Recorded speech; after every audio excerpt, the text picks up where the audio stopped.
புரட்டாசி மாதம் நான்வெஜ்க்கு டாட்டா பாய் பாய் சொன்ன என்னோட ஃப்ரெண்ட்ஸ்க்காக தான் இந்த ரெசிபி. கொஞ்சமாக பச்சை பயிரை நைட்டே ஊற வச்சுக்கோங்க. ஊற வச்ச பச்சை பயிரை மிக்ஸி ஜாரில் ஆட் பண்ணி ஒரு பெரிய சைஸ் பச்சை மிளகாய், மிளகு, சீரகம், உப்பு சேர்த்து அரைச்சிக்கோங்க.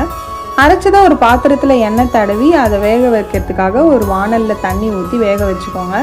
நான் கொஞ்சமாக செய்யறதுனால பாத்திரத்தில் ஆட் பண்ணியிருக்கேன். சப்போஸ் நீங்கள் அதிகமாக செய்கிறீங்கன்னா இட்லி குண்டால கூட இட்லி மாதிரி ஊற்றி வேக வச்சு எடுத்துக்கலாம்.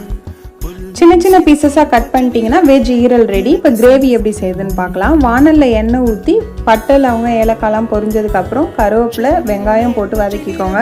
இஞ்சி பூண்டு பேஸ்ட், தக்காளி எல்லாம் நல்லா வதங்கினதுக்கப்புறம் chilli powder, coriander powder, garam masala, pepper தூள் போட்டு வதக்கி தண்ணி ஊற்றி கொதிக்க வச்சுக்கோங்க. கட் பண்ணி வச்சுருக்க ஈரலை ஆட் பண்ணி செமி கிரேவி வந்ததுக்கப்புறம் ஃபைனலாக பெப்பர் தூவி இறக்கிடுங்க. அவ்வளோதான், சூப்பரான வெஜ் ஈரல் கிரேவி ரெடி ஆயிடுச்சு. லைக் பண்ணி, ஷேர் பண்ணி, சப்ஸ்கிரைப் பண்ண மறக்காதீங்க. தேங்க்யூ.